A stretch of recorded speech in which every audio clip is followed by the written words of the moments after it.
Jesus reveals the secret that empowers your prayers. Feel his presence now.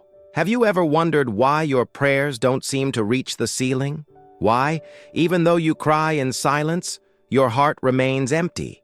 You close your eyes, whisper words of hope, but all you feel is crushing silence. It is as if heaven were locked, as if God were distant, unreachable. Have you ever felt this way? As if the pain inside you was a suffocated scream that no one heard? As if your words were just echoes lost in the darkness? But what if I told you there was something you didn't know? Something that can completely transform your prayers, a secret that few know, a spiritual key that can open doors you never imagined. Jesus reveals to you that it is not the volume of his words, nor the intensity of his cry that changes things, but a deep secret that has been kept hidden for centuries.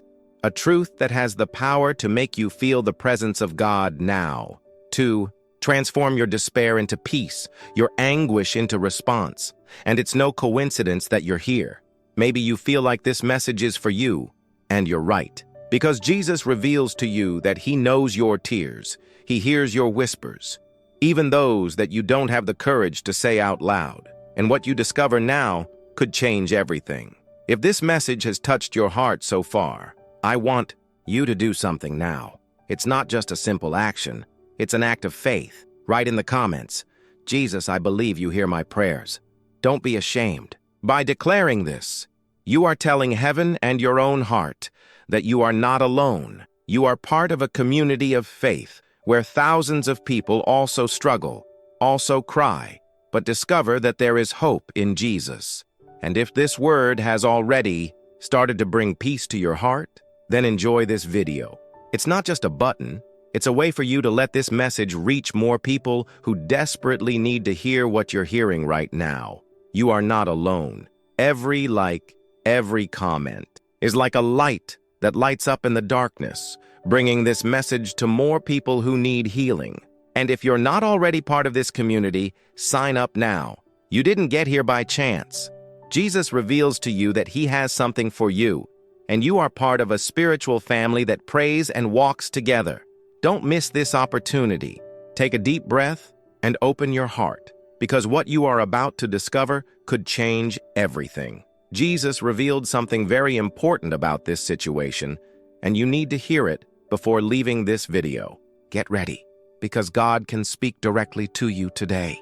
And even when it seems that despair dominates, there is a truth that few know. Imagine a woman kneeling on the cold floor of a silent temple. His hands tremble, his lips whisper almost inaudible words, and his eyes well up with tears that fall like rain on the dry earth. She is Anna, a woman marked by pain, rejected by sterility, ridiculed by those around her. Amidst the sanctuary, while others ignore her, she is just another figure in the crowd. But to her, it is as if the entire world is against her. Each day is a cruel reminder that her dreams of becoming a mother seem doomed to silence. Every smile you see, every child that passes by, are invisible knives that cut your already wounded heart. But that day, something different happens. She doesn't. "Just cry," she cries out, not with shouts, not with words that others can hear, but with a whisper so deep it touches the sky. She's not just asking for a child, she's offering her heart. Lord of hosts, if you look kindly on the affliction of your handmaid, and remember me, and do not forget your handmaid, but give her a son, I will give him to the Lord all the days of his life. 1 Samuel 1:11. But as she prays, the pain continues. The silence feels overwhelming. Priest Eli, observing her, thinks she is drunk. How ironic. Someone who doesn't understand the depth of your suffering, judging the sincerity of your prayer. How many times does this happen to you? You cry, you pray, but the people around you don't understand. They think it's exaggeration, that it's weakness. You feel alone in the crowd, as if no one can see what is happening inside you. Have you ever felt this? As if God were also distant? But Jesus reveals something to you now. Silence is not absence. Silence is where God works in secret. While Anna seemed to be ignored, the sky was moving. Because it is not the volume of words, that changes God's heart, but the depth of his sincerity. And this is where many go wrong. They believe that they need to shout, that they need to convince God with elaborate words, when all he wants is a sincere heart. Maybe you felt like your prayers are just lost echoes, that no matter how much you cry, nothing changes. But what if I told you that it is precisely when it seems like nothing is happening that God is closest? That every tear you shed is a seed planted in the soil of heaven? What if I told you that there is a secret in Anna's prayer that many don't understand? A secret that can transform your own prayers. Because Jesus reveals to you that it is not despair that moves the heart of God. It is faith in the midst of silence. And then, in that seemingly cruel silence, something happened. Priest Eli's voice changes. He no longer sees her as an out-of-control woman, but as someone who touched the sky with her cry. And he declares, "Go in peace, and the God of Israel will grant you what you asked of him." 1 Samuel 1:17.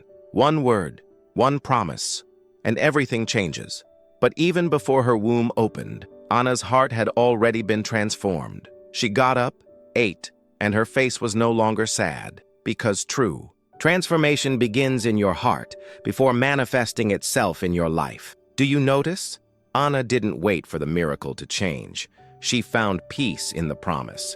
And that is the secret that Jesus reveals to you.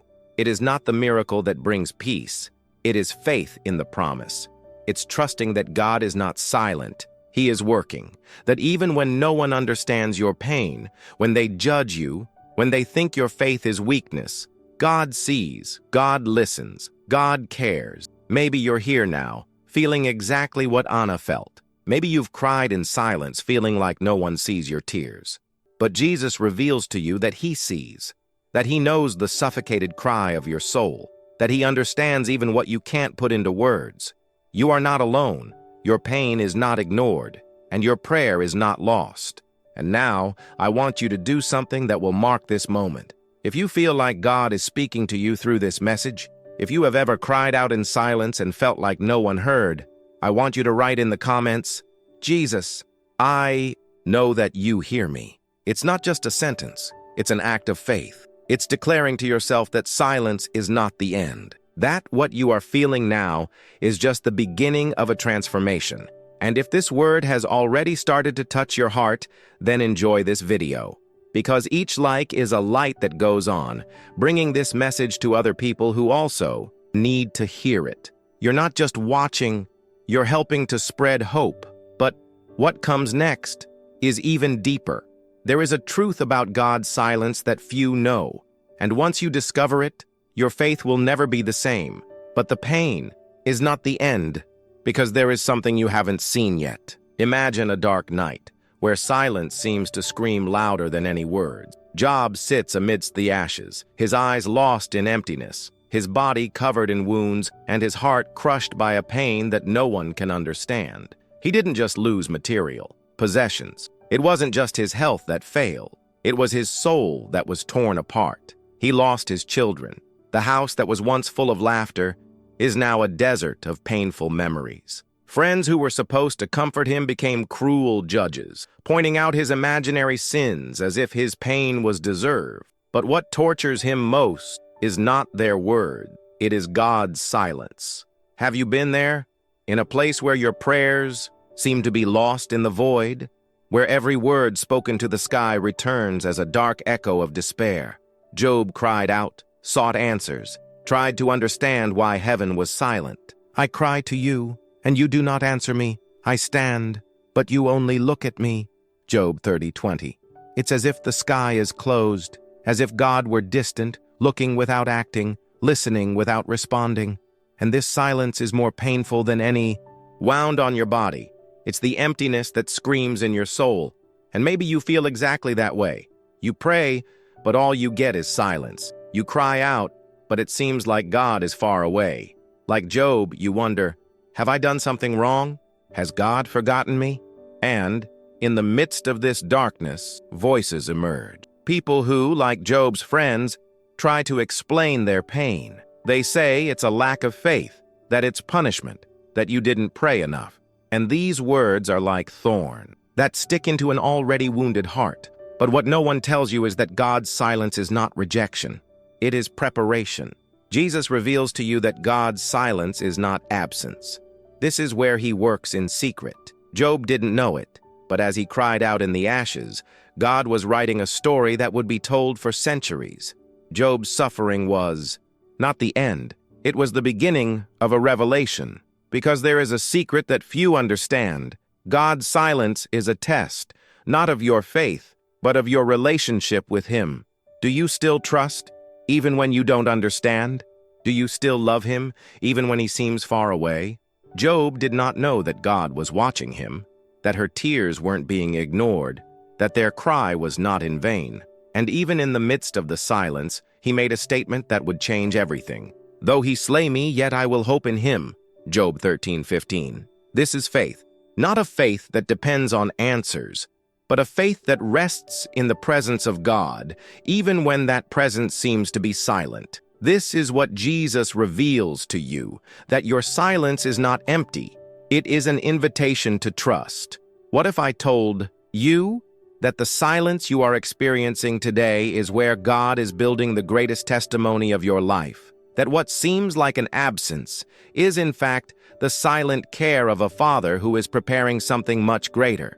Because what no one tells you is that silence is where faith is forged, where your trust is tested, where your relationship with God stops being based on answers and becomes based on love. But I know it's hard. It's hard to wait when everything inside you is screaming for answers. It's hard to trust when silence seems to be the only answer you get. But Jesus reveals to you that what appears to be silence is, in fact, preparation for a revelation. Because the end of Job's story is not suffering, it's restoration. God didn't just respond, he restored everything Job had lost. And the Lord blessed the last state of Job more than the first. Job 42:12. Do you understand this? God's silence is never the end, it's just the beginning. And maybe you're here feeling forgotten, as if your prayers were just words thrown into the wind. But Jesus reveals to you that he hears every word, that he sees every tear, that silence is not contempt, it is love in action. Because while you wait, God works. As you cry out, he writes a story that you cannot yet see. And now, if this message is speaking to your heart, I want you to do something that will mark this moment. I want you to write in the comments, Lord, even in silence, I trust in you. It's not just a sentence. It's a statement of faith. It's you telling heaven in your own heart that even when God seems silent, you know he is present. And if this word has already started to touch your life, I challenge you to share this video. Because there are people who are also silent. People who need to know that God's silence is not contempt. That the absence of answers is not the absence of love. You can be the light that God uses to reach these people.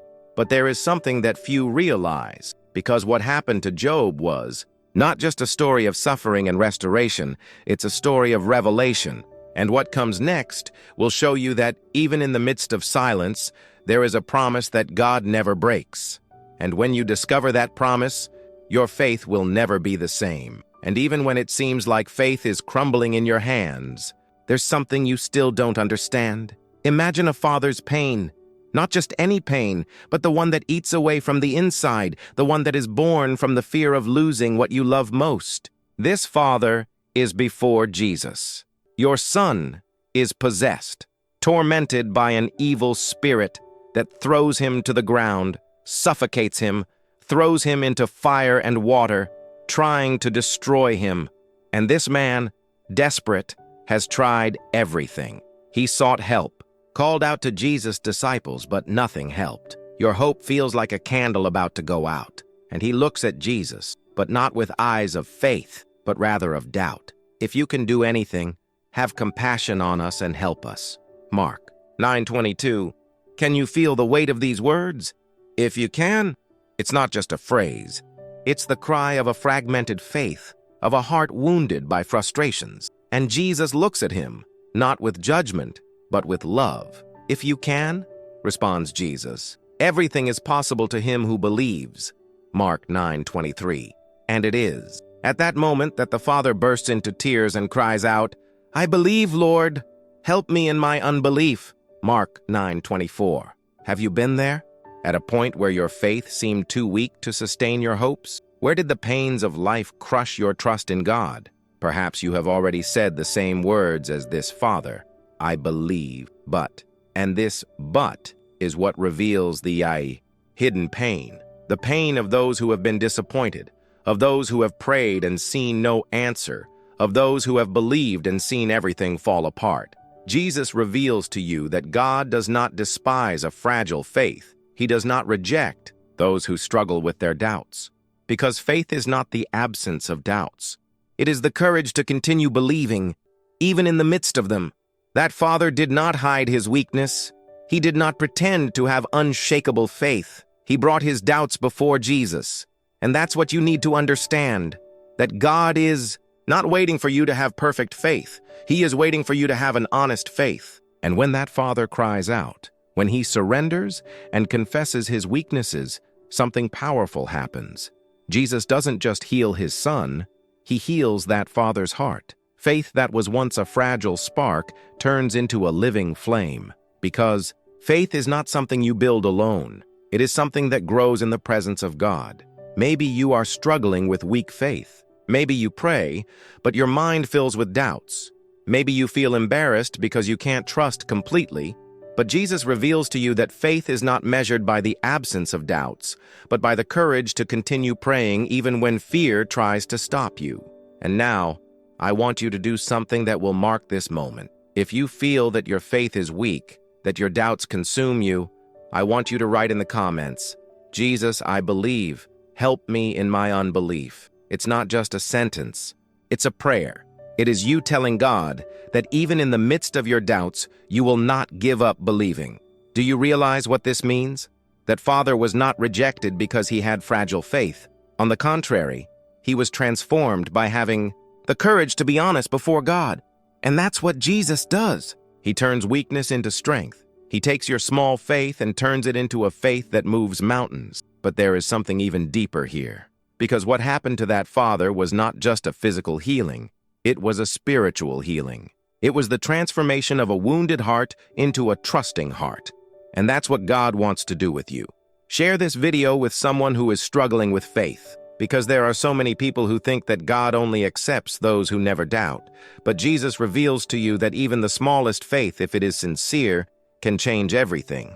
But wait, there's something you don't know yet. Because what Jesus revealed wasn't just a cure. It was a powerful truth that can transform your life too.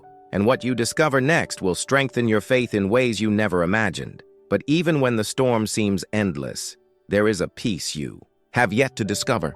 The night was dark. Heavy clouds covered the sky, and the wind was blowing furiously. The sea was raging. The waves were rising like walls, threatening to swallow everything. In the midst of that chaos, a small boat was struggling, being thrown from one side to the other. Inside it, desperate men, disciples of Jesus, men who had walked alongside the Master, who had seen miracles with their own eyes, but were now terrified. Fear took over their hearts. Water invaded the boat, and the sky roared with thunder. Each flash of lightning illuminated faces pale with terror. And there, in the middle of the storm, was Jesus sleeping. How could anyone sleep in the midst of such overwhelming chaos? To the disciples, it seemed like Jesus didn't care. It seemed like he didn't see the danger. And then, in despair, they cried out, "Lord, save us! We are perishing!" Matthew 8:25. That scream wasn't just the fear of dying. It was the fear of abandonment. The feeling that even with Jesus by their side, they were alone. Have you ever felt this way? Have you ever faced storms in life and had the impression that God was silent? That he didn't see your suffering? But then, Jesus stood up. He looked at the wind, looked at the waves, and in a firm voice ordered, "Calm down, be silent." Mark 4:39. And suddenly, the wind stopped. The sea became calm as a mirror. But the real storm that Jesus calmed was not just at sea. It was in the hearts of these men. Jesus reveals to you that fear is not your most dangerous enemy. The real danger is forgetting who is with you on the boat. Forgetting that even when it seems like he is sleeping, He is still in control. And maybe you're facing a storm right now. Maybe the waves of financial worries are drowning you. Maybe the winds of anxiety are pushing you towards despair. But do you realize what that storm revealed?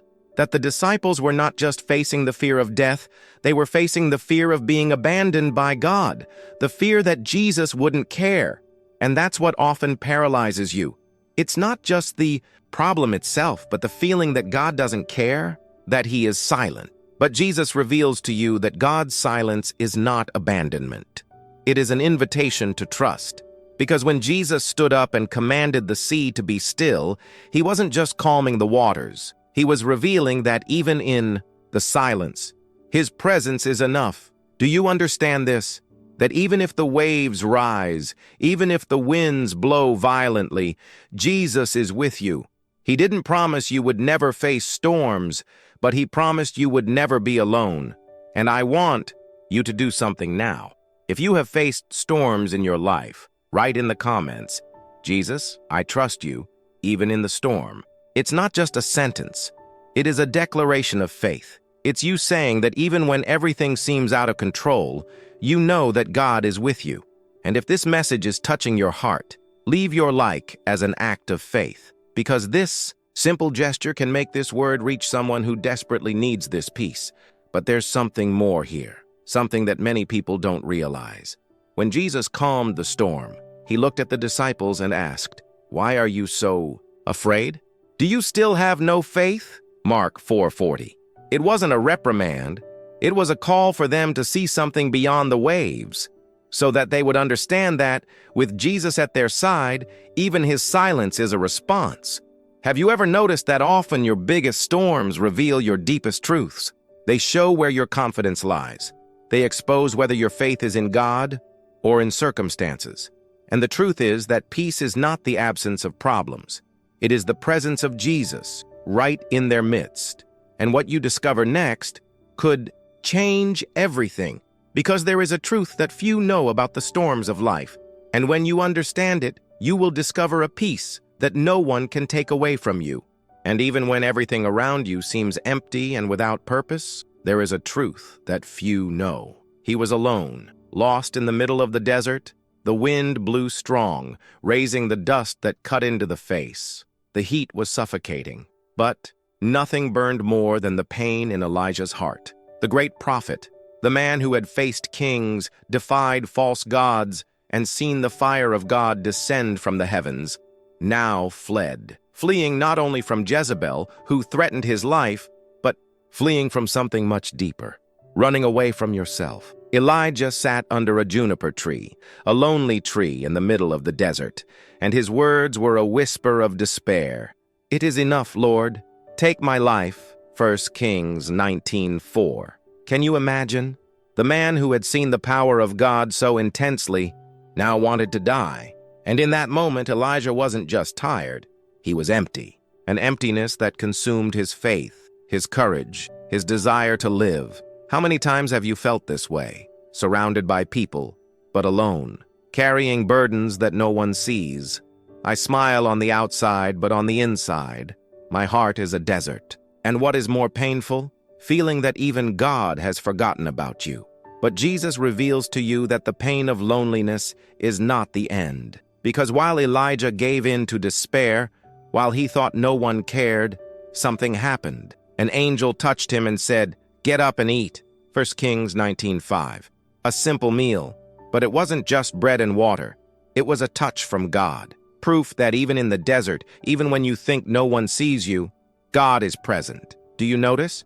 The desert was not the end of Elijah. It was the place where God met him, where God not only sustained him physically, but restored his faith. And maybe you're in your own desert right now. Maybe everything you see around you is empty, but that doesn't mean God isn't with you. Often, it is in the silence of the desert that God's voice becomes clearest. But there is something even deeper here. Elijah believed he was alone. He said to God, "I am left alone, and they seek to take my life." 1 Kings 19:10. But the Lord revealed to him that there were 7,000 others who had not bowed to idols. Elijah wasn't alone. He just couldn't see. Jesus reveals to you that the desert of solitude is, in fact, the place where God reveals the truth about who you are, about who He is, and about the fact that you are never alone, even when no one seems to understand you, even when your tears are shed in secret. He sees, He cares. I want you to do something now. If you have ever felt alone, even surrounded by people, write in the comments, "Jesus, find me in my desert." Because sometimes, all you need is to recognize that you need Him. And there is a truth that few understand about the desert. It is not just a place of suffering. It's the place where God sustains you in ways you never imagined. It is the place where the supernatural becomes visible. Elijah was not just fed, he was strengthened, because the angel didn't touch him just once, but twice. It was as if God said, "I know you are weak, but I am here." Jesus reveals to you that loneliness is not a sentence. It is an opportunity for you to discover the depth of God's love, because He doesn't just meet you in the desert, He gives you the strength to carry on. Have you ever noticed that, often, it is in the pain of loneliness that you learn to hear God's voice more clearly? Because when the world is silent, that's when God's voice echoes loudest. Elijah discovered this when God spoke to him not in a strong wind, not in an earthquake, not in fire, but in a still, small voice. And you? Have you been looking for God only in great miracles and forgotten to listen to His voice in the silence? Could it be that the desert you face today is actually the place where God wants to whisper to your heart? Jesus reveals to you that solitude is not the end. It is the beginning of a deeper intimacy with Him. But that only happens when you choose to stop and listen. And if you're understanding this, if you feel like God is speaking to you right now, share this message. Because there is someone who is also in the desert and needs to hear this. And Elijah, that man who wanted to die, stood up, strengthened, renewed, guided by God, because the desert was not the end for him. It was the starting point for a new journey. And what you will discover next is even deeper, because there is something that almost no one understands about the spiritual desert. And when you understand it, you will discover a strength that no one can take away from you.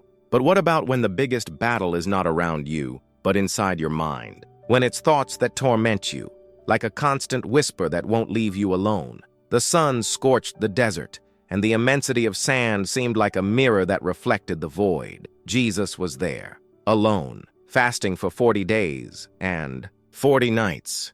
His body was weakened, his mouth was dry, and the silence around him was profound. But it was in this silence that the enemy's voice echoed.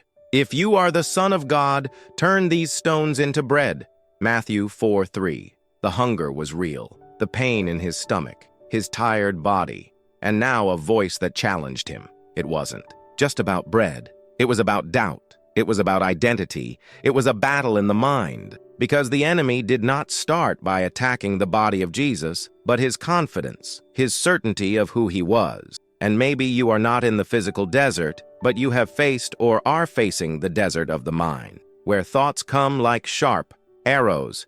You are not good enough. No one cares about you. You'll never make it. These are thoughts that seem to scream when everything around them is silent. Thoughts that steal your peace, that make you doubt yourself, that trap you in an emotional storm. And what is most painful is that often no one sees this battle, because the world sees your smile but does not see your inner suffering. Jesus reveals to you that even he faced this battle, but he didn't give in. He did not fight with physical strength, but with the truth. It is written, "Man shall not live by bread alone, but by every word that proceedeth out of the mouth of God." Matthew 4:4. Do you understand what this means? That to overcome destructive thoughts, you need something stronger than your own strength. You need the truth, because the enemy didn't leave immediately. He tried again. He challenged Jesus to jump from the top of the temple, even distorting the word of God. Have you ever noticed how destructive thoughts do this? They distort the truth, make you believe lies. Lies like, no one cares, God doesn't love you, you will never be happy. But Jesus reveals to you that victory begins when you recognize that these thoughts do not come from God. Because God is not the author of confusion, He is peace in the midst of chaos. And how did Jesus win? He didn't argue. He didn't negotiate. He declared, "It is written." It wasn't just words. It was the truth that he knew, that was engraved in his heart. Have you ever stopped to think about what truths you have in your heart? Because when destructive thoughts arise, you don't have to face them alone. You need God's word. Jesus reveals to you that every destructive thought is a lie in disguise, and that the word of God is the sword that cuts through these lies. I want you to do something now. If you are struggling with negative thoughts, declare in the comments, "It is written, Jesus is my peace." Because victory begins when you decide to declare the truth. And if this word is speaking to you, share it with someone.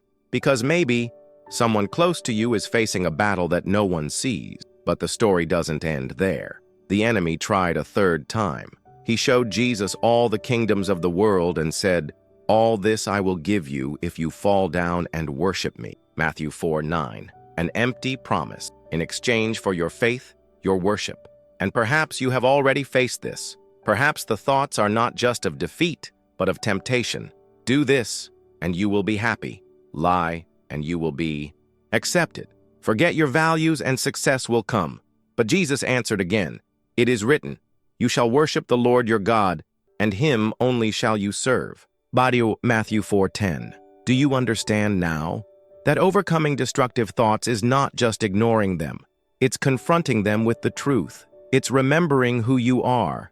Jesus reveals to you that you are not defined by your thoughts. You are not defined by what the enemy says. You are defined by what God declares about you. And what does he declare? That you are loved, that you are chosen, that you are more than conqueror in Christ. And I want you to declare that now. Write in the comments, "It is written, I am loved by God." Because when you declare the truth, the lie loses its power.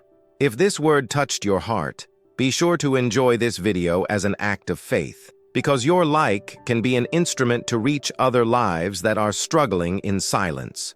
But there is something that no one realized about this story, and it is that, at the end of all temptations, when Jesus won, the angels came and served him. Matthew 4:11. Do you notice? The desert was not the end. It was the place where Jesus proved that the truth is stronger than any lie. And you, even if you are struggling with destructive thoughts, even if it seems like the battle will never end, there are angels all around you. There is a God who does not abandon you. Jesus reveals to you that peace is not the absence of battles. It is the presence of truth. And now, I want to ask you, what thoughts have you allowed to dominate your mind? Are they aligned with God's truth? Or are they lies that keep you from peace? Close your eyes now. Take a deep breath and declare in prayer, "Jesus, I surrender my mind to you. May your truth fill every thought."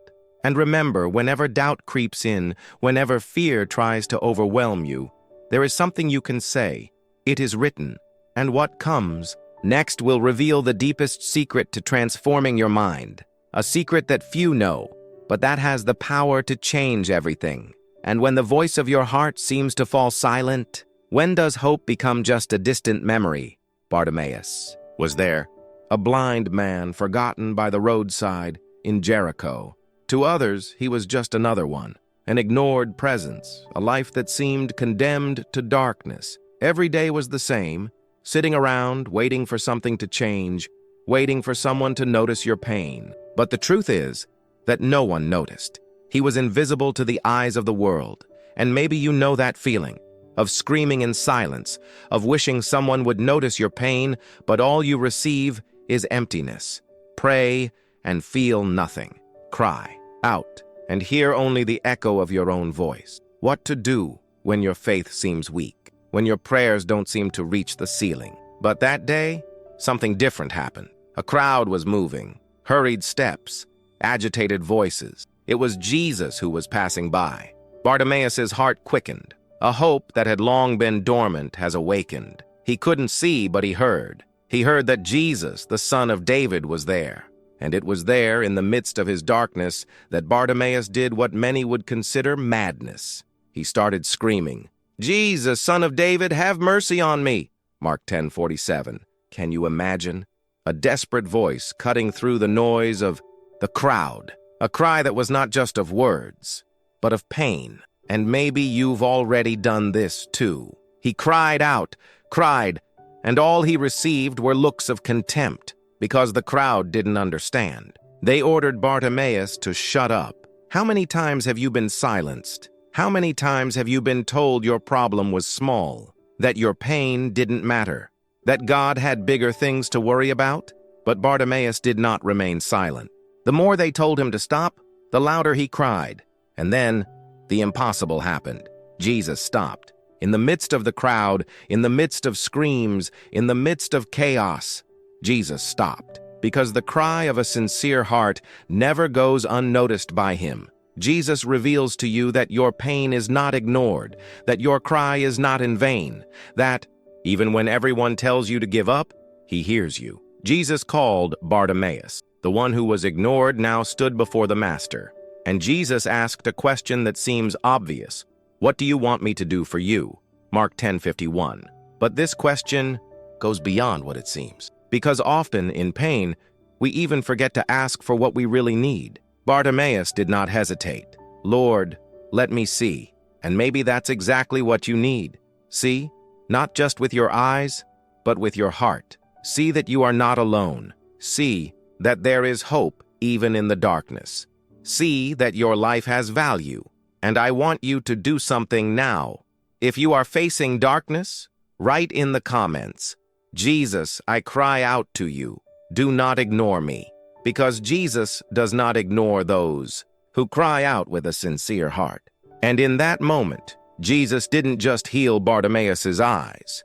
He restored the life of a man who was on the sidelines, that had been ignored, who knew discouragement, silence, emptiness. Jesus reveals to you that the secret is not just praying. It is not giving up. It's about continuing to cry out, even when it seems like no one is listening. It's fighting against discouragement, against silence, against darkness. And I want you to understand something.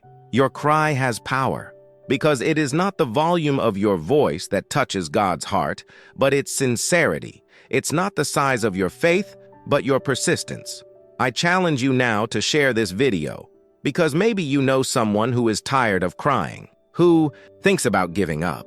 Your sharing could be what awakens someone's faith, but there is something even deeper here, because Bartimaeus wasn't the only one to cry out. In many moments of his life, Jesus also cried out. In Gethsemane, he prayed to the Father, if possible, remove this cup from me. Matthew 26:39. Do you notice?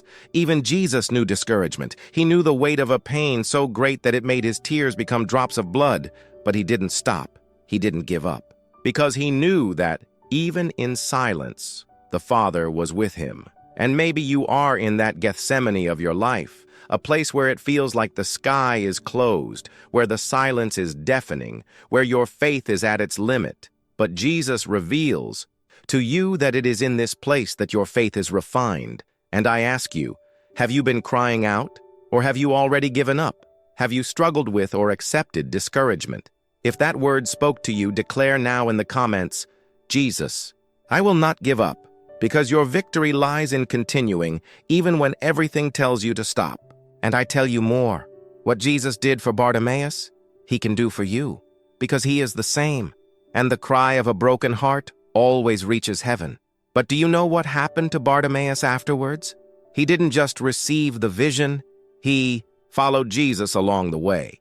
Because whoever is touched by God is not just healed, he is transformed. And now I want you to close your eyes, take a deep breath, feel this word penetrating your heart. Jesus is hearing your cry. Even if the world ignores you, even if the silence seems overwhelming, Jesus reveals to you that the secret is never to feel discouraged. It's not letting discouragement overcome you. And what comes next will reveal something no one told you about the power of persistent faith, something that can transform your prayers forever. And even when everything seems dark, when fear invades the soul and the heart races in the face of the unknown, there is a truth that many forget. It was an ordinary morning in Bethany. Maria cried, Martha fought against the pain, and the silence of death seemed to scream louder than any words of comfort. Lazarus was dead, not just sick, not just suffering, but dead. And Jesus wasn't there. Have you ever felt this absence? He's already cried out. He's already waited. He's already believed. But the answer didn't come. Help did not arrive in time. And all that was left was silence, a heavy silence, a silence that seems to say that everything is over. Mary and Martha knew Jesus. They knew he could heal. They had seen miracles. But now, faced with loss, it seemed that not even her love for Jesus could prevent the inevitable. And maybe you know this pain, the fear of losing, the fear of death, not just physical, but of dreams, of relationships, of hope, the fear that the last word was pain. Let the silence be definitive. When Jesus finally arrived, it was already too late. At least that's what everyone thought. 4 days of mourning, of tears, of despair. Martha ran to Jesus and, with tears in her eyes, said, "Lord, if you had been here, my brother would not have died." John 11:21. Have you ever said that to God? Have you ever questioned the reason for the delay? Why didn't he come? Why didn't he stop everything from falling apart? Why did he allow the pain to reach so deep? But Jesus looked at Martha with a depth she didn't understand, because what seemed like the end for him was just the beginning of something bigger.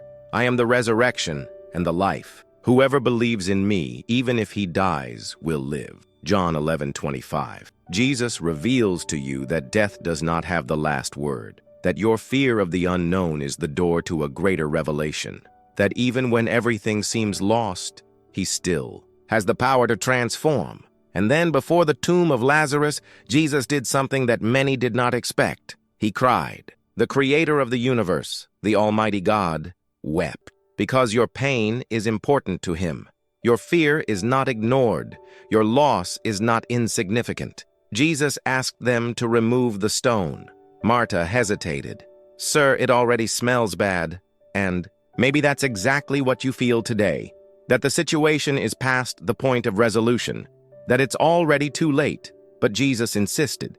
And with a firm voice, he cried out, "Lazarus, come out." John 11:43. Jesus reveals to you that what seems final to you, to him, is just the beginning of something new. That what was lost can be restored. That death is not the end. And I want you to do something now. If you have ever faced the fear of death, whether of someone you love or of dreams that were buried, declare in the comments, "Jesus, I believe in your resurrection," because it's not just ancient history. It's a living truth. It is a promise to you today. But why does the fear of death dominate us so much? Why is it that even though we know that Jesus is powerful, fear still paralyzes us? Because we forget. We forget that he has already conquered death, that he faced her on the cross and defeated her in the empty tomb. We forget that fear is a shadow, but the light of Christ is eternal. And I ask you, what do you fear losing today? What seems to be dead in your life? Is it your faith, your wedding, your hope? Perhaps you are facing your own emotional tomb, listening to the voice of doubt, of hopelessness, of fear. But Jesus reveals to you that he is the resurrection, that he is life. And if you really believe this, I challenge you now, click like as a leap of faith. It's not just a gesture, it's a statement, a way of saying, "Jesus, I believe that you can resurrect what is dead in me." But there is something even deeper here, because Lazarus didn't just come back to life, he became a testimony. He who was a source of tears became living proof of the power of Jesus. And I want you to share this video, because maybe someone needs to hear this. Someone who thinks everything is over. Your sharing could be what brings life to those in darkness. But I need you to understand something even greater. The greatest fear of death is not the end itself, but the feeling that we are alone, that no one sees us, that no one listens to us. And I want you to know that Jesus sees you, that he knows every tear you shed, that he understands your fear, and that he is here now speaking directly to your heart. Close your eyes for a moment, take a deep breath, allow this truth to penetrate your soul. I am the resurrection and the life. What does this mean for you? It means that no matter what died in your life, Jesus has the power to bring it back, that what seemed lost can be found, that what seemed finished can be started again. Jesus reveals to you that you don't need to fear death because he has already won. And I ask you once again, what do you need for him to resurrect today? Your faith, your mood, your joy, your love? Write in the comments, Jesus, resurrect my faith. And remember, the same Jesus who wept over Lazarus is the same one who looks at you with compassion today. He sees your pain, but he also sees what you cannot see, that there is life beyond death, that there is hope beyond fear, that there is victory beyond loss. And if you feel that this message touched you, if your heart burned when you heard these words, subscribe to this channel now, because here you will be fed with words that bring life, that strengthen faith, and that reveal the heart of Jesus. But there is something no one has told you about the power of the resurrection, something that can forever change the way you pray, the way you believe, the way you live. And what comes next will show you a truth that few know, a truth that can transform your relationship with God forever. And when the weight of sin becomes a shadow that haunts you, when shame makes you believe you are unworthy of even looking at God, it was an ordinary morning in Jerusalem. The streets began to fill. Up voices mixed into a symphony of noises, and the temple became the center of life. But suddenly a commotion, a woman dragged by force, his hair in disarray, his face marked by tears and fear, surrounded by men who held stones in their hands and hatred in their hearts. She had no escape. Their mistakes had been exposed, your sin revealed before everyone. But more than the fear of death, it was shame that consumed her. The shame that screamed that she was not worthy, that she no longer had value. Have you ever felt this way? Have you ever had something in your life that, if exposed, would destroy you? Have you ever been afraid of being judged, of being rejected? The accusers were ready. Master, this woman was caught in adultery. In the law, Moses commands us to stone such women. And you, what do you say? John 8:4-5. It was a trap. They didn't care about the woman. For them, she was just a means to try to accuse Jesus. But he didn't respond right away. He bent down and began writing on the floor. A heavy silence fell over everyone, a silence that seemed to scream. Have you ever wondered what Jesus wrote? Maybe the sins of those men, maybe the names of those who secretly carried their own guilt. And then the voice of Jesus rang out, calm but implacable.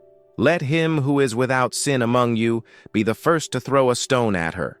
John 8:7. One by one, the accusers began to let the stones fall to the ground. Their own consciences condemned them, until only two remained, the woman and Jesus. Do you realize what this means? That no matter how many people judge you, in the end, it's just between you and God. He looked at her, but not with contempt, not with condemnation. His look was one of compassion. Woman, where are your accusers? Has no one condemned you? John 8:10. No one, Lord. And then, those words that changed everything. Neither do I condemn you. Go and sin no more. John 8:11. Jesus reveals to you that even when the world accuses you, even when shame consumes you, there is a God who does not condemn you. That offers you forgiveness and a new chance. But have you ever wondered why Jesus didn't condemn her? Because he knew that guilt is not the end. That true repentance is the beginning of a new life. And now I want you to do something. If you have ever felt dirty, unworthy, ashamed, write in the comments, Jesus, cleanse me with your forgiveness. Because what holds you back is not the size of your sin, but the lack of understanding of the size of God's love. But there is something even deeper. Because this woman was not only forgiven, she was restored. She arrived there as a sinner, condemned, but left forgiven and loved. Do you know what that means? That God doesn't see you through your past. He sees you for the purpose he has for you. And maybe you're thinking, but how can I believe that? How can I forgive myself if I can't even forget what I did? Then look at the cross, because there is the price of your forgiveness. There is the blood that cleanses all sin. Jesus reveals to you that what the world uses to condemn you, God uses to transform you. That the same shame that keeps you away From others is the pain that takes you into the arms of the Father.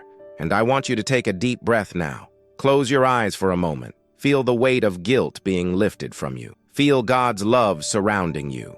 Because maybe you've carried this shame for too long. Maybe you hid, pretended to be someone you weren't, because you feared judgment. But today, Jesus says to you, "Neither do I condemn you. Go and sin no more." And I want you to do something powerful. Share this video, because there is someone who is wallowing in guilt, who needs to know that God's forgiveness is greater than any sin. But there is something that almost no one notices. Those who carried stones were also sinners. They also had their flaws, but they were blinded by pride. Have you ever noticed that the biggest judges are those who don't see their own mistakes? But Jesus didn't come to condemn, he came to save. And if today you feel that you are not worthy, that you are not good enough, subscribe to this channel now. Because here you will be reminded of the love of a God who sees not your sin, but your worth. But there is still something deeper that you need to understand. Because while many focus on the woman who was forgiven, they forget to look at Jesus, the only one who had the right to condemn, but chose to forgive. Jesus reveals to you that your forgiveness is not weak, it's not superficial, he is deep, it's complete. Can you accept this? That Jesus not only forgives you but restores you? That he not only erases your sin, but gives you a new identity? And I challenge you to declare this out loud wherever you are. I am forgiven. I am loved. I am a child of God. Because that's what you are. It doesn't matter what the world says, no matter what your past screams. And if you know someone who carries guilt, who feels lost, send this video to that person now. Because Jesus' message isn't just for you. It's for everyone who needs a new chance. But there is something few understand about God's forgiveness. Something that will change the way you see yourself, how you pray. What comes next will reveal the depth of God's love like you never imagined. A truth that can transform your life forever. And when the pain is not just a shadow in the soul, but a pain that runs through the body, when every movement is a constant reminder of suffering. It was another day in Capernaum. The sun warmed the streets, and the murmur of people filled the air. But in the crowd, there was a woman. He wasn't someone who stood out. His face was marked by fatigue. His eyes carried the weight of a pain that no one understood. 12 years ago, she carried an illness that no one could cure. 12 years of frustration. 12 years of doctors, treatments, empty promises. His body had become a battlefield, and each new day was a struggle to continue. Do you know what this is? Knowing that the pain doesn't go away, that time doesn't heal but only worsens, that no one seems to understand what you feel? She had lost everything, your money, your dignity, and almost your hope. But then, in the midst of her despair, she heard about Jesus. He heals the sick. He gives sight to the blind. He raises the dead. Something inside her reignited, a spark, a hope she barely dared admit. But his weakness was great. Her weakened body did not allow her to run to him. She could not scream, she could not expose herself, because for society, she was impure, a woman marked by illness, isolated and rejected. But something screamed in her heart, "If I just touch his clothes, I will be healed." Mark 5:28. And you? What would you say to God if you could just touch him? What pain would you ask him to take away? The woman slipped through the crowd. Every step was a battle, every push a reminder of his weakness. But she didn't give up. And then, there, in the crowd, she saw him. Jesus walked, surrounded by many, but for her, he was the only hope. His heart was racing, his hands were shaking, but his faith was stronger than his fear. And then, she reached out her hand. One touch, just a touch, of Jesus' clothes. And in that instant, something happened. His body, which knew pain like no one else, felt something new, a peace that invaded every part, a strength that replaced his weakness. She was healed. Can you imagine this? The pain of years disappearing in a second. That woman was not just healed, she was seen, because Jesus stopped. He looked around and asked, "Who touched me?"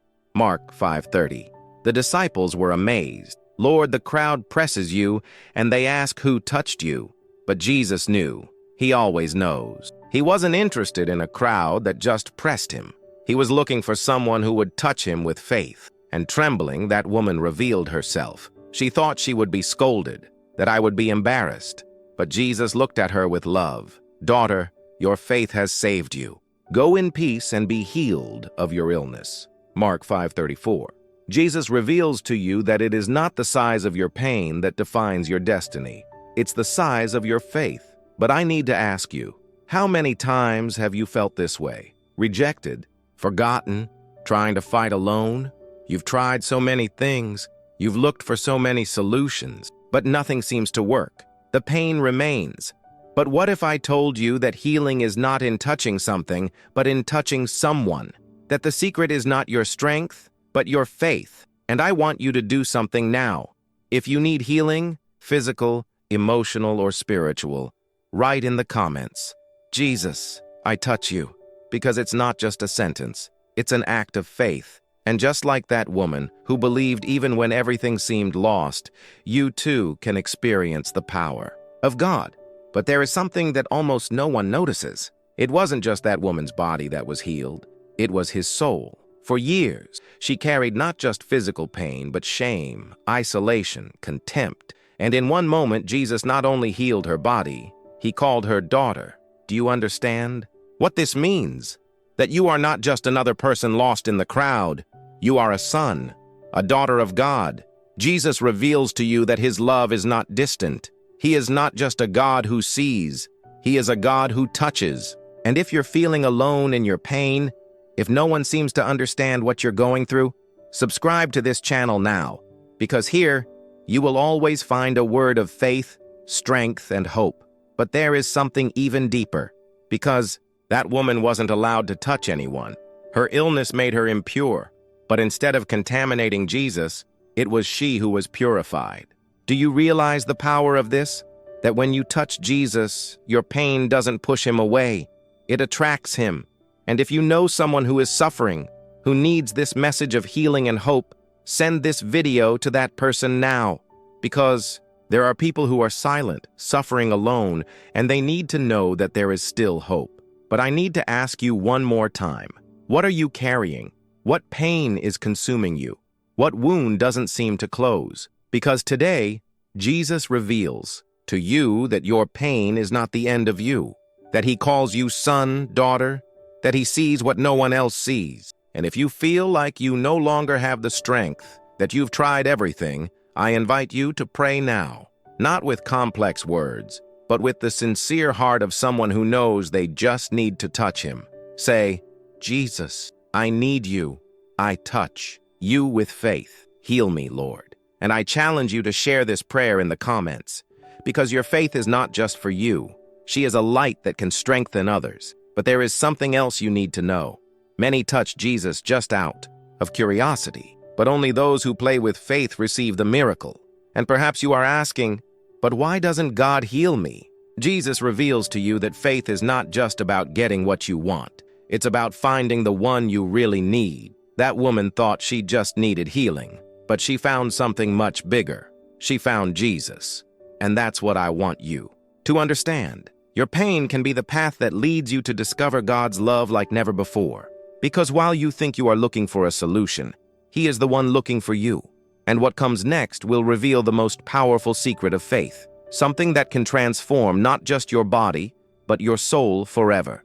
And when pain is not just a wound in the body, but an emptiness in the soul, when you want to talk to God but the words just won't come, it was a peaceful afternoon.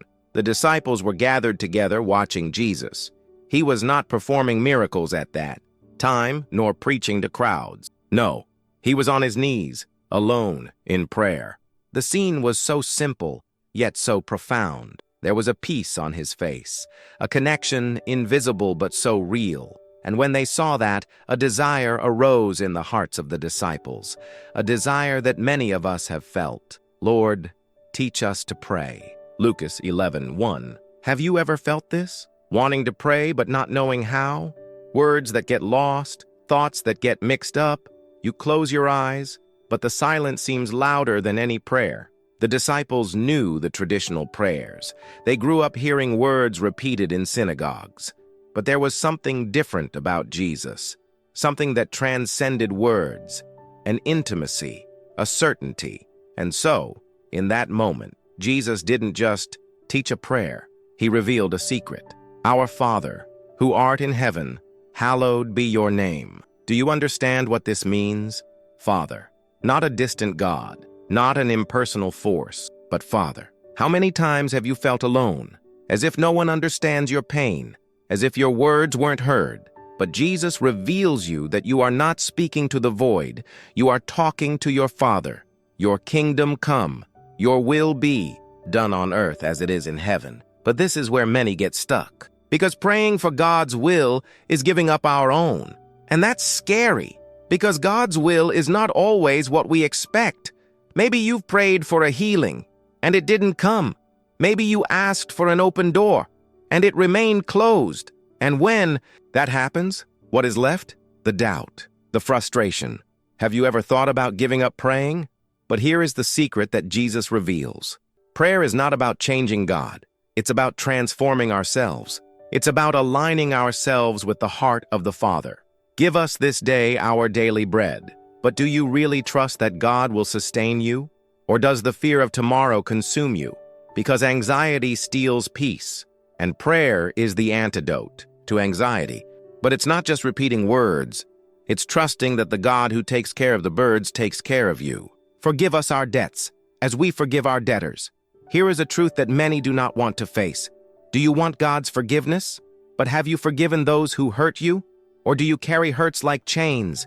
Do you remember what they did to you and hate grows inside you? Jesus reveals you that forgiveness is not a favor you do for someone else. It is a liberation for your own soul. And maybe now you need to stop and forgive, not because they deserve it, but because you need to be free and lead us not into temptation, but deliver us from evil. Do you see what this prayer is saying? That you are not strong enough to win alone, that you need God, not just to protect you, but to guide you. But how many times do you think you can handle it alone? Who can overcome sin in his own strength? And then you fall again. But what if I told you that it's not your strength that will sustain you? That it's not about you being perfect, but about you being dependent on God? For yours is the kingdom, the power and the glory forever. And here is the end, or maybe the beginning of it all, because when you pray, you remember that God is king, that he is sovereign, that what he promises, he fulfills. But perhaps you feel unworthy to pray. Maybe you think your words are weak, that God doesn't care. But let me tell you something. Prayer is not about how beautifully you speak. It's about how sincere you are. You may be broke, you may be speechless, but the Holy Spirit intercedes for you with groans that cannot be expressed in words. Romans 8:26. Jesus reveals to you that prayer is the bridge between your heart and the heart of God. And I need you to do something now.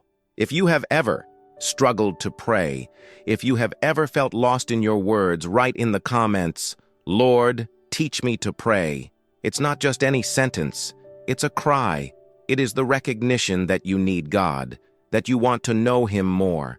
And if this message is touching your heart, click like now, because this simple action can make more people discover the truth you are receiving. But I need you to understand something. Prayer does not change God. It changes you.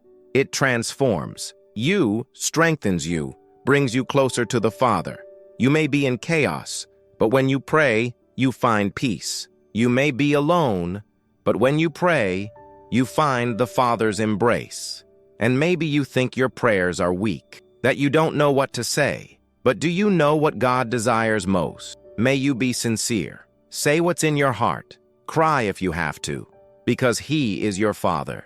And if you know someone who is lost, who doesn't know how to pray, share this video now, because this person needs to discover that they are not alone. And I need to ask you, do you believe that God hears you?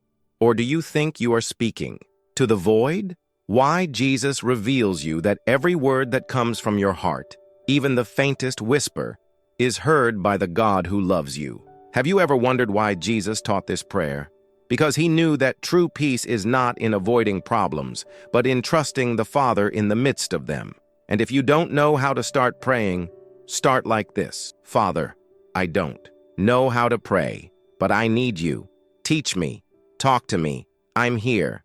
And even if you don't hear an immediate response, know that He is with you. Because prayer is not just talking, it's listening. It is feeling the presence of God. And what comes next will reveal something profound, something that can transform your spiritual life forever. And when fear is not just a passing shadow, but a constant presence, consuming your peace and making you doubt tomorrow. There was a crowd, people from all over, families, children, elderly people. But the problem was not the number of people. The problem was hunger. The sun was already setting, and the murmur of worried voices was beginning to grow. The disciples looked around, and anxiety was visible on their faces. They approached Jesus and said, "Master, dismiss this crowd. There is nothing to eat here." But Jesus didn't just listen. He looked at them and replied something that changed everything. "You give them something to eat. How can you feed thousands of people if all they had were 5 loaves of bread and 2 fish? Have you ever felt this way? Facing a gigantic need with so little in your hands? Looking at your bills, your debts, the challenges that seem to be getting bigger and bigger while your resources seem to disappear? And then fear begins to whisper, "You won't make it. You will fail. God won't help you." But Jesus reveals you something powerful. He took those loaves and fish, looked at the sky, and gave thanks. Do you understand this? He didn't complain about the little he had. He didn't question it. He thanked her. And at that moment, the miracle began. The loaves multiplied. The fish multiplied. And they didn't just feed the crowd. 12 baskets were left full. God will supply all your needs. Philippians 4:19. But what does this mean for you? It means that the little in your hands, when placed in God's hands, is transformed. But this is where many fail, because before they see the miracle, they give up. Before handing over what little they have, they doubt. And maybe that's how you feel right now. You look at your bank account, at the bills piling up, at the dreams that seem increasingly distant, and fear whispers. But I need to ask you, do you trust God as your provider? Or do you trust only what you can see, touch, calculate? Because faith is not ignoring reality. It is seeing reality and still believing that God is greater. What if I told you that the biggest problem isn't the lack of resources, but the lack of trust? Have you ever been grateful for the little you have? Have you already handed it over to God?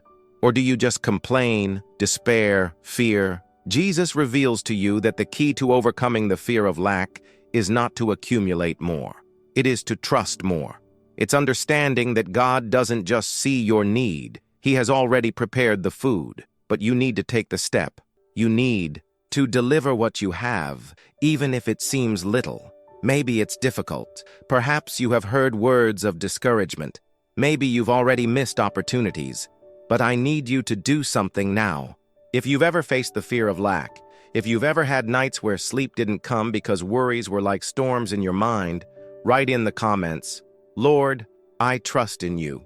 It's not just a sentence. It's an act of faith. It is a statement that breaks the power of fear.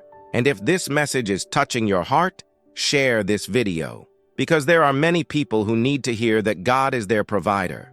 You may be thinking, "But I've prayed, I've asked, and nothing has changed." But do you know what happened before the miracle of the loaves and fishes? Jesus gave thanks, not after the miracle, but before. Do you understand? Gratitude is the seed of the miracle. Fear tells you that you don't have enough. Faith says that little in God's hands is more than enough. What if now, instead of just asking, you started saying, "Thank you, Lord. Thank you because you sustain me.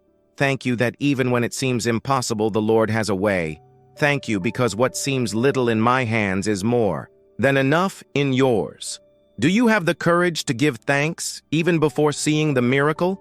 Because this is the faith that Jesus teaches you. And I know you're afraid. That worries seem to scream, that the emptiness in the fridge, the overdue bill, the growing need seem to crush you. But remember, the same voice that calmed the storm is the voice that tells you now, fear not.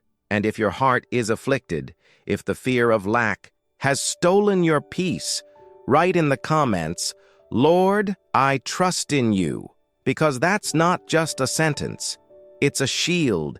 It is a declaration of faith. Jesus reveals to you that provision does not come from what you have, but from whoever is with you. Are you facing a multitude of problems? Hand over the loaves and fish you have. It may seem little, but in God's hands, it is more than enough. And if you know someone who is struggling with the fear of lack, share this video, because this person needs to discover that God is their provider. And maybe now you are waiting for the miracle. What if I told you that the miracle has already begun?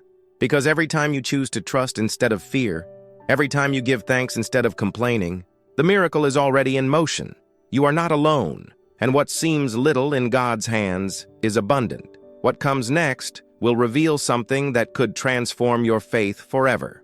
Don't miss it. And when pain is not just a memory, but an absence that echoes in the soul, it was an ordinary day, the blue sky, the gentle heat, but in Bethany, there were tears. A heavy silence covered Martha and Maria's house, a silence that screamed. Lazarus, the one they loved so much, was dead. They had sent a message to Jesus, asking for help, saying, "Lord, the one you love is sick." But Jesus didn't come, not immediately, and time passed. The disease advanced, and Lazarus was gone. Have you ever felt this? Have you ever cried out to God, waiting for him to act, and then silence? The silence that seems like a response, but that echoes like abandonment. Martha ran to meet Jesus when he finally arrived. There was pain in their eyes. There was faith. But there was also a question that many carry in silence. "Lord, if you were here, my brother would not have died." And Jesus looked at her with compassion, but also with a truth that few understand. "I am the resurrection and the life. Whoever believes in me, even if he dies, will live." John 11:25. Do you realize this? Jesus wasn't just talking about the future. He was revealing that true life, true peace, is not limited by time, pain, or even death. But Maria couldn't stop herself from crying. She threw herself at Jesus' feet and wept. She didn't say much, because sometimes, in the deepest pain, words disappear. And it was then that something surprising happened. Jesus wept. John 11:35. Have you ever thought about this? The Son of God himself crying? Not because he didn't have the power to bring Lazarus back. Not because he was in doubt, but because he cares, because he feels your pain. Have you ever lost someone? Have you ever seen the emptiness of absence transform your life? Have you ever looked at an empty chair and felt a tightness in your chest? Jesus reveals to you that he is not indifferent to your pain. He is not just a distant God. He is the God who weeps with you. But what if I told you that the pain of loss is not the end? That the emptiness you feel can be filled by something much greater? Jesus went to the tomb of Lazarus, a place marked by death. A stone sealed the place, a barrier between hope and despair. And he said, "Take away the stone." Martha, still trapped in fear, tried to warn him, "Sir, it already stinks. It's been 4 days." But Jesus responded firmly and lovingly, "Did I not tell you that if you believe, you will see the glory of God?" And then, in a voice that pierced the silence of death, he cried, "Lazarus, come out." Do you understand this? What for everyone was the end, for Jesus it was just the beginning, and Lazarus left, wrapped in bandages but alive. What was lost has been restored.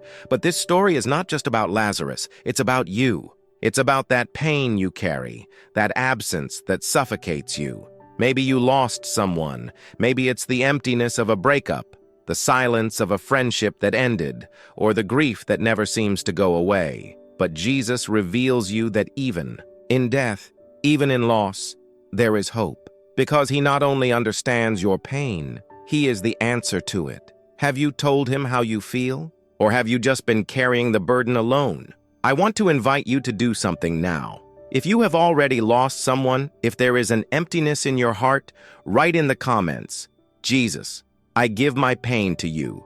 This is not just a sentence. It's a prayer. It's an act of faith. And if that word is touching your heart, click like. Because this message can reach other people who also need to discover that God mourns with them, but also has the power to restore. You know what's most amazing? It wasn't just Lazarus who came out of that tomb. It was the faith of Martha and Mary that was restored. It was the hope of a community that was renewed.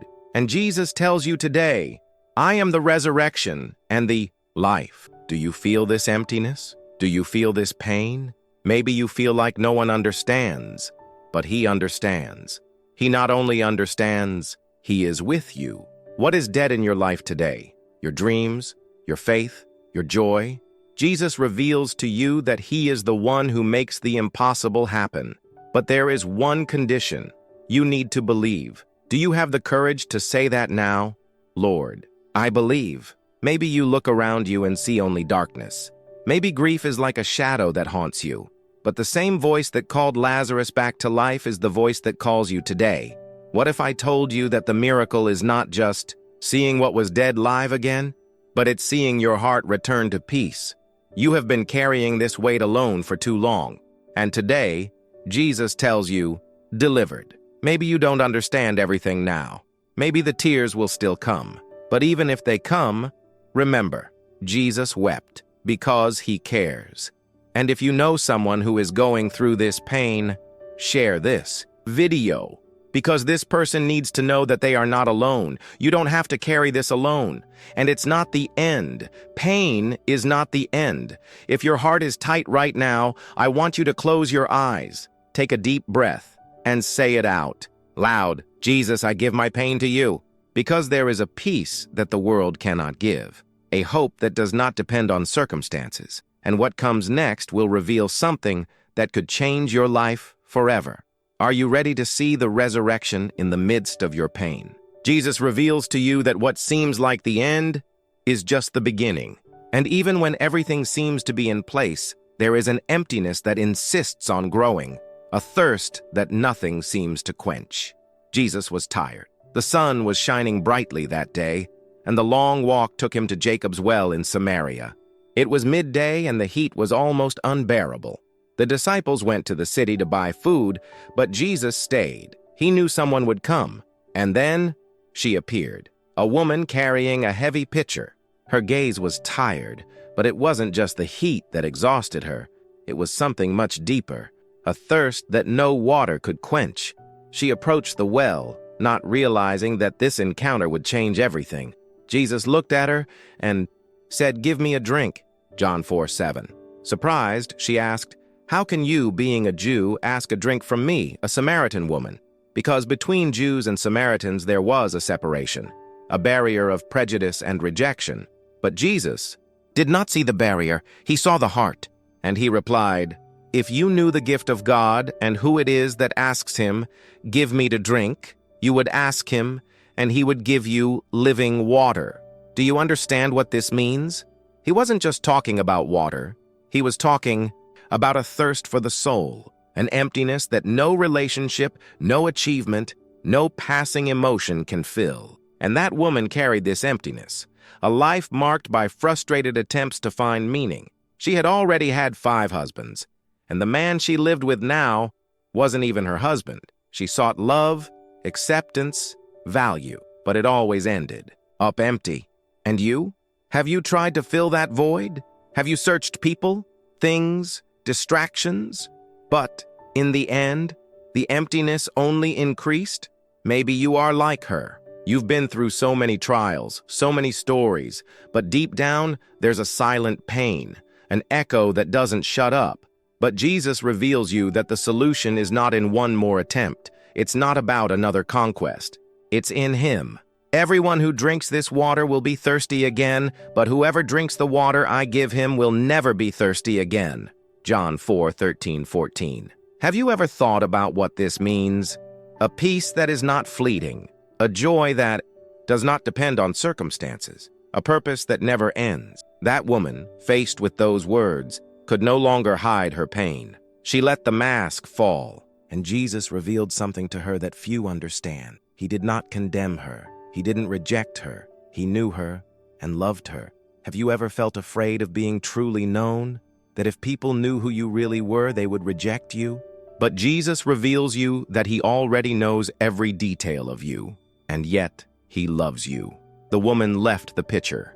He left the weight of the past behind. He ran to the city telling everyone, "Come and see a man who told me everything I have done." Is he not the Christ? Do you understand? That woman who avoided people who carried shame was now a messenger. Because when you find true peace, true love, you can't keep it to yourself. And maybe you're there right now, trying to fill that void with things that will never satisfy you. But what you really need is living water. It is the love of God that does not depend on what you did, but on who He is. I want you to do something now. If you feel this emptiness, if you need this living water, write in the comments, "Jesus, quench my thirst." It's not just a sentence. It's a cry. It's a request from someone who has tried everything, but now wants the only thing that really matters. And if this message touched your heart, click like, because other people need to discover this truth. You are not here by chance. Just as Jesus waited for that woman at the well, He waits for you now. And maybe you think it's too late, that your past is too heavy, that the wounds are too deep, but Jesus reveals you that it doesn't matter how many times you make mistakes. It doesn't matter how many times you tried and failed, because His love has no limits. Are you tired? Tired of trying to be enough? Trying to fill that void with things that don't last? So do something now. Close your eyes, take a deep breath, and say it out loud. Jesus, I need you. I don't want to live with this emptiness anymore. Because when you open your heart, He doesn't reject you. He doesn't accuse you. He hugs you. Do you understand what this is? It's the love you've always been looking for. It's the peace you've always wanted. You don't have to be perfect. You don't need to have all the answers. You just need to be sincere. And if you know someone who is lost, who lives trying to fill a void, share this video now. Because this person needs to discover that there is a living water that transforms everything. Do you feel this? Is your heart racing? This is God speaking to you. And I want to challenge you. Do not ignore this call.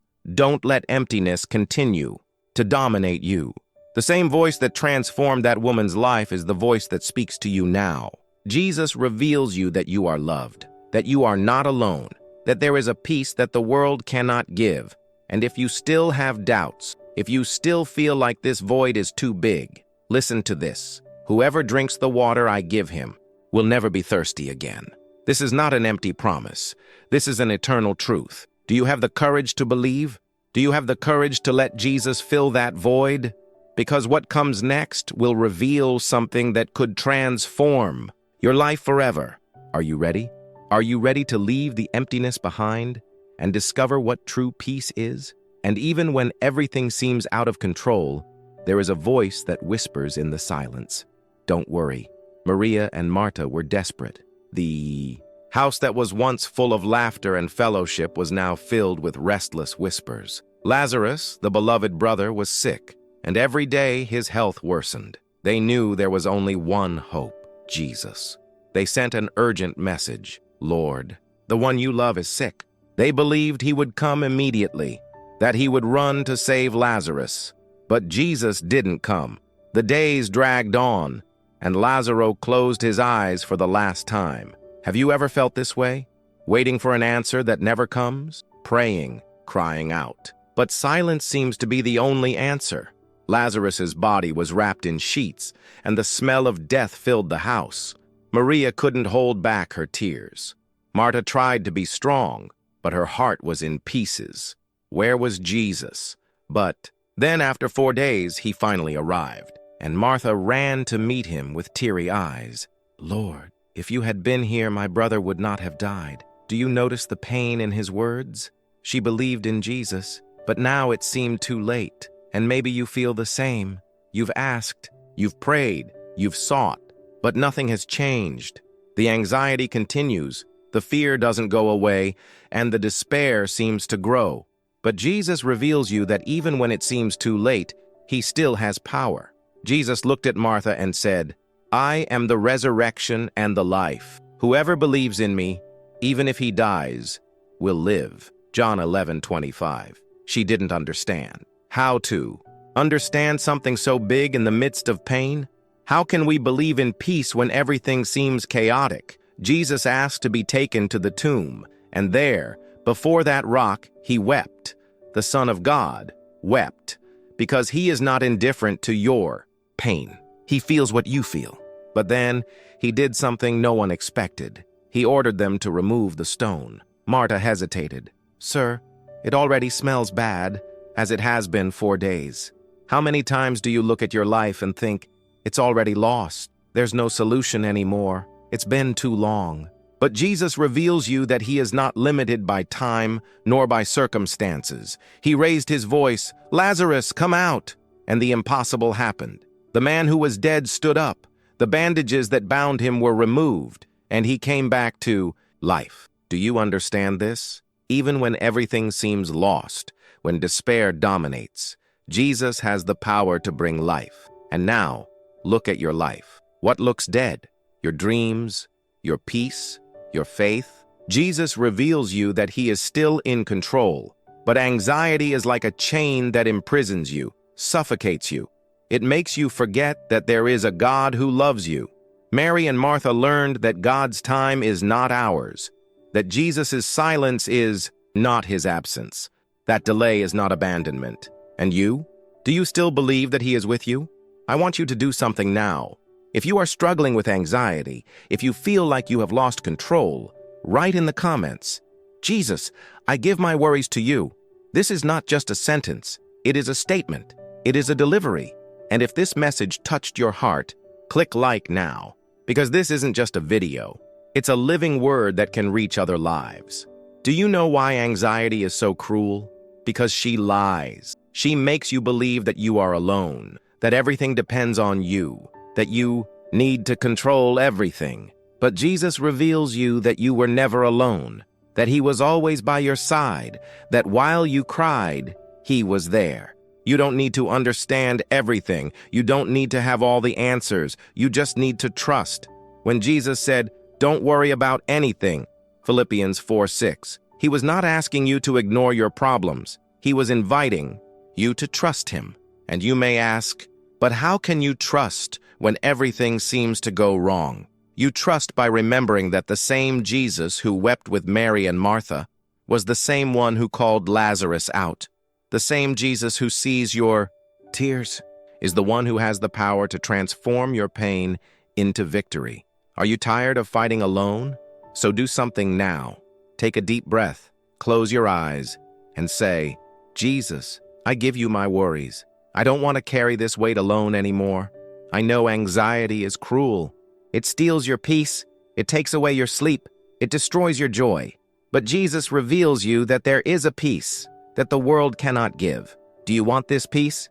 Do you want to be free from this anguish that consumes your heart? So make a decision now. Share this video, because someone you know is struggling too. And if you still have doubts, if you still think that nothing will change, remember, Jesus didn't just talk about peace. He is peace. The same voice that called Lazarus out is the voice that calls you now, that invites you to leave fear behind. Do you have the courage to trust, to believe that Jesus is in control, even when everything seems out of control? Jesus reveals you that you were not created to live trapped by fear. You were created to know the peace that passes all understanding. And if anxiety is trying to suffocate you, if fear seems to be stronger than faith, listen to this. Casting all your care on him because he cares for you. 1 Pedro 5:7. Can you feel it? It is the presence of God surrounding you. It's the voice of Jesus calling you, reminding you that you are not alone. Do you want to be free from anxiety? Do you want to experience this peace? So declare in the comments now, "Jesus, I trust in you," because it is in your surrender that you find peace. And if this message spoke to your heart, click like as a leap of faith. You are not here by chance. Jesus knew you needed to do. Hear this, and what comes next will show you something even deeper, something that can transform your life forever. Are you ready? So remain, because there is a truth that you have not yet seen. And when the silence seems deafening, when everything around you seems meaningless, there is a truth that many ignore. They were ordinary days for Pedro and Andre, days of casting nets, of waiting for fish that didn't always come. The sea was vast, but the emptiness in their hearts was even greater. There was a restlessness, a question that echoed in their souls. What were we born for? What's the point of all this? Have you ever asked yourself this? In the midst of the routine, between work and rest, have you ever felt like your life is just a repetition without purpose? Pedro pulled the nets, sweat running down his face, his arms tired. He was a fisherman. That's what he always was. But was that all he could be? In the background, a silent voice asked, "Is that all? Is it just living and dying?" But then, amidst the tiredness of the routine, a voice echoed on the beach. It wasn't the sound of the waves. It wasn't the wind. It was a clear, strong voice, but full of love. "Follow me, and I will make you fishers of men." Matthew 4:19. Jesus was there, and in one simple sentence, he transformed Peter's emptiness into purpose. Why Jesus reveals you that the meaning of your life is not in passing things, but in a mission that transcends time. Do you realize what happened? Pedro and Andre not only found a new master, they found the meaning of existence, because when Jesus calls, he doesn't just give you a new path, he gives you a new identity. But maybe you're there, trying to fill the void with work, with relationships, with achievements, and nothing seems enough. Because true purpose is not something you find in the world, but something God reveals in your heart. Jesus reveals you that your purpose is not just to live, but to live for something greater. Pedro left the nets.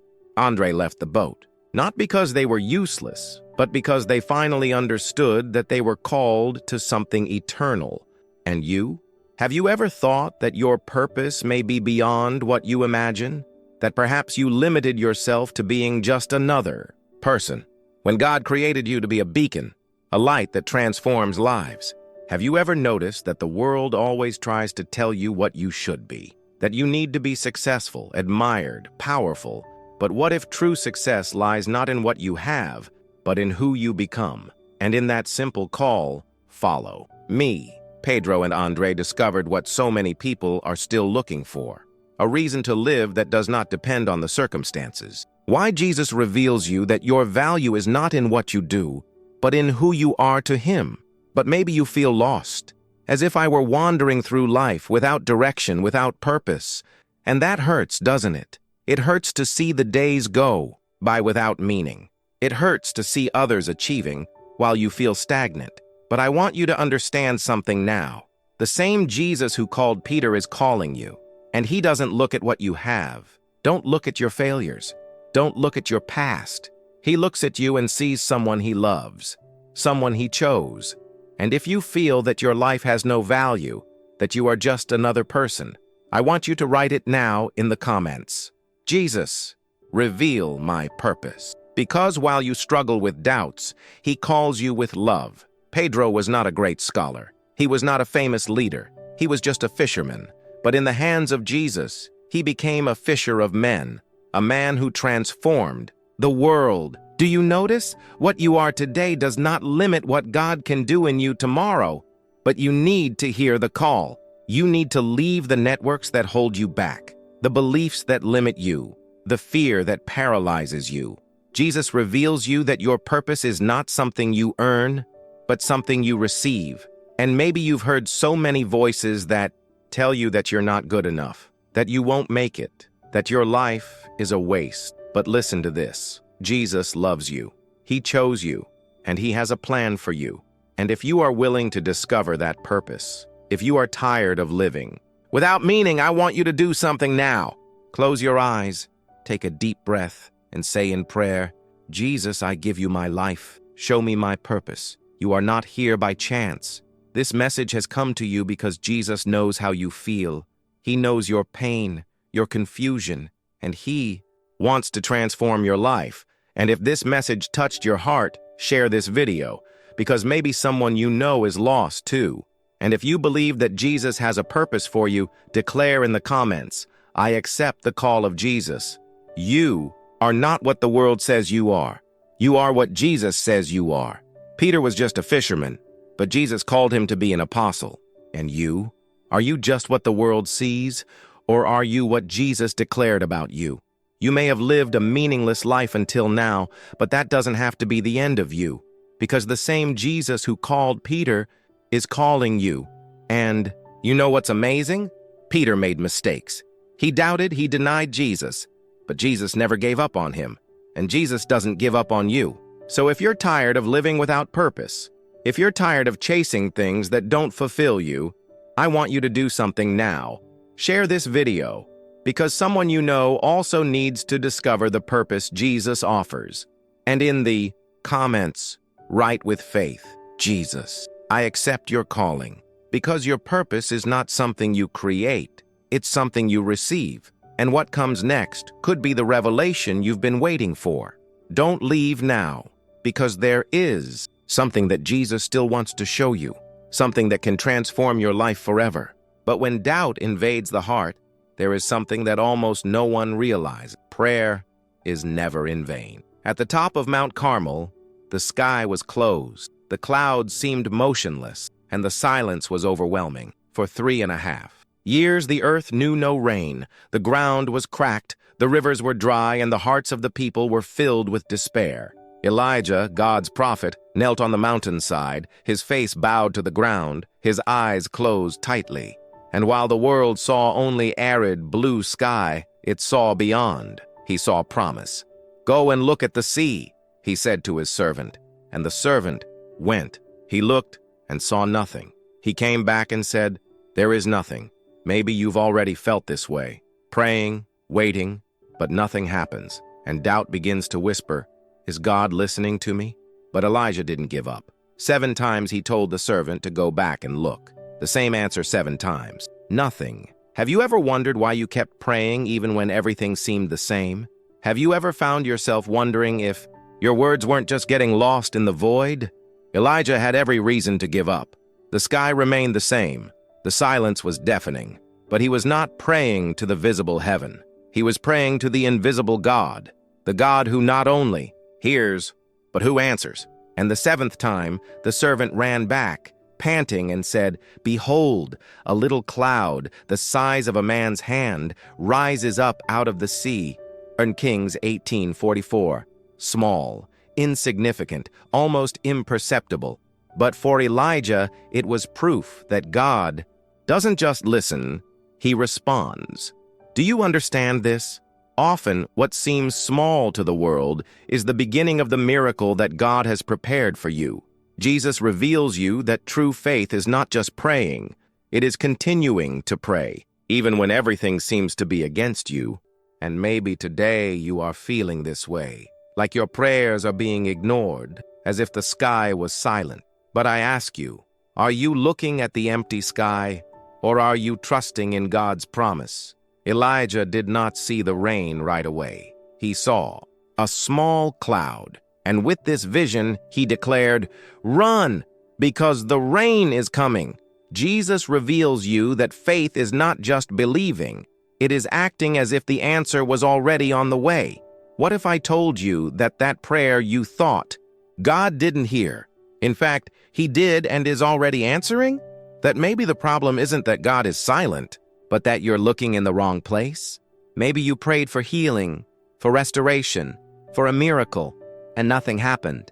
Or maybe you just missed the beginning of the answer, because sometimes God's answer starts small, like a cloud, the size of a man's hand. But Elijah knew, he knew his God was faithful, and that little cloud soon turned into a storm of blessings. Now I ask you, do you still have faith to continue praying? If this message is speaking to you, leave your like now, because maybe your like is the small cloud that will reach another life, and I want you to do something now. Close your eyes and pray with me. Lord, increase my faith. I trust in you, even when I don't see it. I know that you are working, and if that's your prayer, declare in the comments, I believe, even when I don't see it, because that's what faith means. It's not just praying, it's praying until the miracle happens. Elias didn't give up on the first, second, or third attempt. He didn't let silence steal his faith. And I ask you, have you let silence steal your faith? Have you ever allowed yourself to believe that God has forgotten you? That your prayers are useless? Why, Jesus reveals you that silence is not absence, it's preparation. What if I told you that your miracle has already begun, that the cloud is gathering, and you just need to keep looking in faith? But do you know what the biggest danger is? Giving up when the miracle is already on the way. Elijah was not special. He had no more power than you, but he had something that made him a giant in faith, perseverance. And this is what I want you to understand today. Prayer is not a magic button. It's a key that opens doors at the right time. Perhaps you have already lost faith in your own prayers. Maybe you've even stopped praying because silence seemed like an answer. But I'm here to tell you that silence is not the end. It's just the beginning of something bigger. And I want you to do something now. Share this video, because maybe someone you know has also given up praying. And write in the comments with faith, I will not give up praying. Because the same God who answered Elijah is the God who hears you. And if you believe that your prayers are not in vain, if you believe that God is acting even when you don't see it, then don't let silence defeat you. Have you ever heard the sound of rain? That soft sound that announces that the dry land will be satiated? This is what God is preparing for you, but you need to keep praying. And if this message spoke to your heart, leave your like now, because this isn't just a video, it's a word of faith for your life. And I want you to understand this. Silence is not a no, it's a not yet. And if you are willing to keep praying, even when everything seems to be against you, I want you to declare now, I trust in the Lord. Because Elijah's miracle began with a small cloud, and your miracle could be starting now. Don't give up, because God has not given up on you. Have you ever prayed and felt like nothing happened, that the answer never arrived? So that's your word. Your cloud is already forming. Continue. Pray one more time. Why Jesus reveals you that the prayer of a righteous man is powerful and effective. James 5:16. Your like is a seed of faith. Leave your like now and share this message. And if this word touched your heart, declare, I believe in the power of prayer. And what comes next could be the moment your faith is restored. Are you ready to find out? And even when everything seems meaningless, there is a truth that few see. You have value. It was just a coin, small, insignificant, a piece of metal that easily got lost in the dust on the floor. But for that woman, that coin was precious. When she realized that she had lost her heart accelerated. Anguish took over her. He lit a lamp, swept the house, looked in every corner.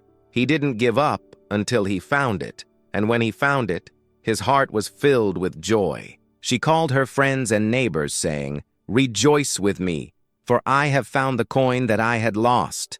Lucas 15:9. Have you ever felt this way? Lost, forgotten, worthless? Ever look at your own life and wonder if anyone cares?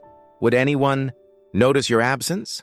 Because the truth is that often the world makes us believe that we are just one among millions, that our mistakes define us, that our flaws are more visible than our worth. But Jesus reveals you that you are not just another one. You are that precious coin that he never stopped looking for. Can you imagine the heart of God? He is not indifferent to your pain. He doesn't ignore your tears. He sees you, even when you feel invisible. That coin was lost, yes, but it had not lost its value. Likewise, you may be feeling lost right now, but that doesn't change how precious you are to God. Have you ever wondered why God cares so much about you? Because to him, you are not just a number. You are someone he knows, someone he loves deeply. And even when you feel worthless, he keeps looking, keeps calling, keeps waiting for you. Maybe you have been forgotten by people. Maybe you have been rejected, ignored, or even betrayed. But God never gave up on you. Jesus reveals you that your value does not come from what others say. It doesn't come from your performance, your mistakes, or your successes. Your worth comes from the fact that you are loved by him. And even if the world doesn't see you, he sees you.